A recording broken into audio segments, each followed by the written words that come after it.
Real talk tayo. Alam ko maraming makakarelate dito.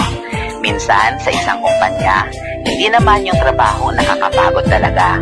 Mas nakakapagod yung kasamahan mong pareho mo lang naman na empleyado pero feeling tagapagmana ng kumpanya. At napakasipsip pa, yung feeling bida-bida at kung umasta ang lahat ay alam niya. Pero sa totoo lang, sila ang mga taong walang alam kaya dinadaan na lang sa sipsipan.